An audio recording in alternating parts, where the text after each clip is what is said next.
Hello guys! Hello Aquarius! Welcome dito sa aking channel Aquarius. Alamin natin kung anong messages, vibration, gabay energy para sa lahat ng Aquarius friends natin na nanonood.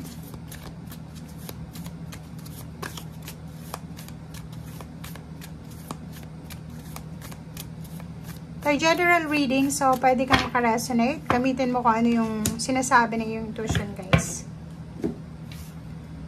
Okay, Aquarius. Number 10, number 15, 6 and 1. Wow. Babae ka ba, Aquarius? Or lalaki? Depende. Kasi meron ditong babae na Aquarius na sinasabi na siguro gusto mong magkaanak. Or siguro yun, may anak ka na, may asawa, or yung iba single, pero marami kayong mga pinagdadaanan na problema sa reproductive organ nyo. Diba? Like yung iba, may mga PCOS, yung iba naman is mga gustong mabuntis pero hindi nabubuntis. Yung iba may mga problema. So kung ano man to na problema mo sa reproductive organ mo, sinasabi ng barada dito, Aquarius, na kailangan mong bigyan ng pansin ito. Bigyan mo ng pansin, kailangan mong hanapin yung root cause, diba? Ano ba yung dahilan? Bakit ka ganyan? Bakit may mga imbalances sa katawan mo? Clear your energy field. Siguro ang dami-dami mong stress na pinagdadaanan. Kailangan mong linisin yung siguro pero mga babae siguro, kung babae kang Aquarius, pwedeng kailangan mo ng pap smear. Kasi tingnan mo, connect with your womb, clear your energy field. So, kailangan malinis daw to. If gusto mo daw magkaanak, or gusto mo maalis kung ano man tong nararamdaman mo dito, kailangan mong clearing, diba? Detoxification. So, yon ang nakikita natin dito. Overall, kasi 10 naman siya, is overall energy, pwedeng nababalutan ka ng negative energy. Pwedeng yung mga tao sa paligid mo ay puro negative, 'di ba? Parang nakikita mo yung sarili mo na hindi ito yung energy na gusto ko. Parang ganoon. Siguro relationship, masyadong toxic yung relationship mo, family mo, trabaho mo, or kano pa man, or napapaligiran ka ng mga taong toxic na wala nang ginagawa kundi chismis, paninira, or ganito ganyan, puro negativity. So kailangan mong mag-detox, mag-clearing, 'di ba? Kailangan mo siguro ng smudging, water detox, full moon detox. Pwede kang mag-declutter, pwede kang maglinis ng bahay, maglinis ka ng mga friends list mo. Ano pa ba? Iwasan mo yung mga toxic na tao. Iwasan mo yung toxicity. Diba? Para maging clear yung energy mo. Kasi alam mo, pag napapaligiran ka ng negative energy, especially mga forces, outside forces, nakakapanghina yan ng katawan, physical body, mental, emotional, lalo na sa pera. Okay.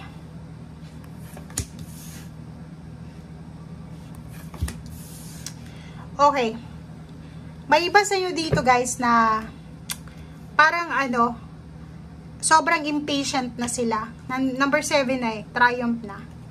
Ang nakikita ko, sobra kayong hindi kayo mapakali or hindi kayo ano bang tawag dito? Impatient, 'di ba? Hindi nawawalan na kayo ng pasensya. Lalo na kung naghihintay kayo ng success, ng victory, ng triumph. Or parang yun, like for example, medyo may edad ka na tapos ang tagal-tagal mo nang nagtatry na mabuntis pero hindi ka mabuntis-buntis. Yung iba naman sa iyo dito, parang feeling mo palagi kang nakatrap ka sa fear, nakatrap ka sa restrictions, nakatrap ka sa past, parang ganon. So, ibig sabihin, may iba sa inyo dito, Aquarius, na hindi makamove on sa past nyo. Namumuhay pa rin kayo sa alaala ng nakaraan. Namumuhay pa rin kayo sa maling desisyon yon from the past na parang inuulit-ulit mo lang yung parang cycle. Nakaka-move on ka, babalik ka ulit, nakaka-move on, babalik ka ulit, parang ganon. Especially if may full moon, bigla kang nagiging sad, Aquarius, nagiging sad, nagiging moody, parang ganon. So, dito sa barahang to, kailangan mo ng lakas loob eh. Kasi, okay lang sa atin sabihin na, oh, mag-move on ka, oh, umalis ka sa past mo, move forward. Pero kung hindi ka naman nakaka-experience na itong trap in fear na to, or hindi ka naman nakaka-experience ng mga restrictions or stagnation, or wala namang nawala sa'yo sa past na kailangan mong mag-move on, hindi ka makaka-relate dito sa Aquarius. But, etong Aquarius na to, sinasabi na, pilitin mo yung sarili mo, Aquarius, na makapag-move on. Pilitin mo yung sarili mo na makaalis dito sa takot na to. Pilitin mo ang sarili mo na makalaya sa kung ano man yan. And wag mong masyadong i-pressure yung sarili mo na, ay, kailangan ko to ngayon. Kailangan ko magtagumpay kasi yung mga kaklase ko, nandun na sila sa ibang bansa. Mayroon na silang ganito, ganyan. Your timing, yung timeline mo is different from their timelines. Diba? So, wag mong i-compare ang sarili mo sa sarili nila. Diba? Hindi naman, una-unahan lang naman yan eh. 'Di ba? May nauna sa yung maging matagumpay, may mauna din sa yung, or may nahuli, pero iisa lang yung final destination dyan. Okay? King of Wands, sinasabi ng baraha sa'yo dito na pagod ka na sa pagtatrabaho. Nakakaloka. Pagod ka na sa paghihintay, pagod ka na sa pagtatrabaho. Ginawa mo na ang lahat eh. Lahat ata ng klase ng trabaho, in-applyan mo na. Lahat ng ways para maayos yung relationship mo, ginawa mo na. Pero until now, nandun ka pa rin sa trap and fear. So, ang sinasabi ng baraha sa'yo dito na huwag mong isuko yung pangarap mo. Be hopeful, diba? Be hopeful. Kahit napapagod ka, magpahinga ka. Pero huwag mong aalisin yung motivation mo, yung goals mo, yung inspiration mo. Kasi yun lang yung pwedeng magbigay sa'yo ng lakas loob eh. Diba?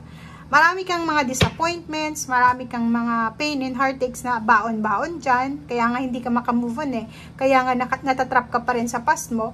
But sinasabi ng barahan na unti-unti mo siyang alisin. Pwede ka ulit makapagsimula. Diba? So wag mong ipipressure yung sarili mo na kailangan kong makipagsabayan. Hindi. Kung nasaan kang estado ngayon, nasasaktan ka ngayon, restricted ka, nasa trap ka, stagnant yung situation mo, doon ka magsimula. Etong pain and heartaches na to, etong nararamdaman mong hindi maganda, gamitin mo siya para makapagsimula ka. Gamitin mo siya as inspiration, as motivation, and yun yung pwedeng magbigay sa'yo ng pag-asa. Diba? So, yun, 8 of Cups, kailangan mong mag-decide na umalis dyan sa kung ano man tong nakatrap ka, 'di ba? Ikaw mismo yung gagawa ng desisyon na yun eh. Kasi kahit sabihin ng baraha, uy, Aquarius, kailangan mong i-push yung sarili mo. Pero kung wala ka namang interest, wala kang, alam mo yun, wala ka namang pagkukusa, walang mangyayari. So ngayon, itong barahang to, itong 8 of Cups, sinasabi na, relocate, travel, move, 'di ba? So, mag-decision ka, ikaw yung makakagawa niyan. And dapat yung decision making mo is parang tawag dito, logical ka dapat eh. Dapat matatag ka dapat sa decision making mo. Hindi yung pabago-bago like yung may mga mag-asawa dyan na naghiwalay, nagkabalikan, naghiwalay, hanggang sa tumanda na, tapos toxic na, nagkasakit dahil sa sama ng loob. So parang ganun, trabaho ganun din. Kung aalis ka, umalis ka, maghanap ka ng mas stable, hindi yung babalik ka, alam mo na inaabuso ka, tapos hahayaan mo lang sila kasi wala kang choice. Hindi, marami kang choice, marami kang option. Okay? So, 4 of Wands, sinasabi ng baraha sa'yo dito na may posibleng parating sa buhay mo na ito yung kukumpleto sa foundation mo. Pwedeng makapag-asawa ka, or pwedeng ikasal ka, or pwedeng bumuo ka ng pamilya, pwedeng magpatayo ka ng bahay. So, maraming blessings ang parating sa'yo sa future. So, kailangan mong maging excited dito sa blessings itong parating. Huwag kang papayag na hanggang dyan ka na lang sa kinakatakutan mo. Okay? Thank you guys. Bye!